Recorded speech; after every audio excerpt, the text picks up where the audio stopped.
Shoshilinch xabar: O'zbekistonda ish haqi, pensiya va nafaqalar hamda stipendiyalar qanday oshirilmoqda? Assalomu alaykum hurmatli tomoshabinlar. Kanalimizga yangi bo'lsangiz obuna bo'ling va videoroligimizga like bosing. Izohlarda o'z fikrlaringizni qoldiring. Bir-biringizni hurmatli bo'ling va haqorat qilmang. Biz boshladik. 1-iyuldan yoshga doir eng kam pensiya 918 ming so'm, nogironlik pensiyasi esa 1 12 ming so'mni tashkil etadi.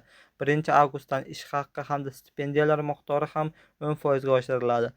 Prezident O'zbekistonda ish haqi, pensiya va nafaqalar miqdorini oshirish to'g'risidagi tegishli farmonni imzoladi. Bu haqda Iqtisodiyot va Moliya vazirligi matbuot xizmati xabar bermoqda. Hujjat bilan joriy yilning 1-iyulidan boshlab pensiyalar, nafaqalar hamda kam ta'minlangan oilalarga bolalar nafaqalari va moddiy yordam to'lovlari 10% ga oshiriladi.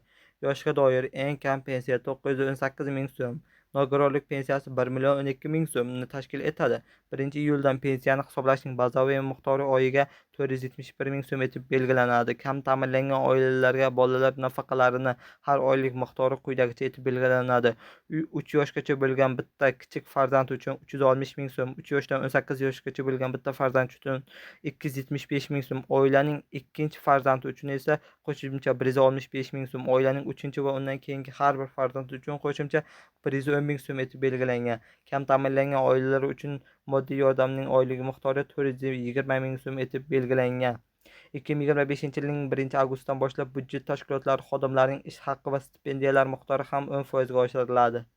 1-avgustdan boshlab mehnatga haq to'lashning eng kam miqdori 1 155 ming so'mdan 1 271 ming so'm etib oshirildi. Bazaviy hisoblash miqdori esa 412 ming so'mni tashkil etadi.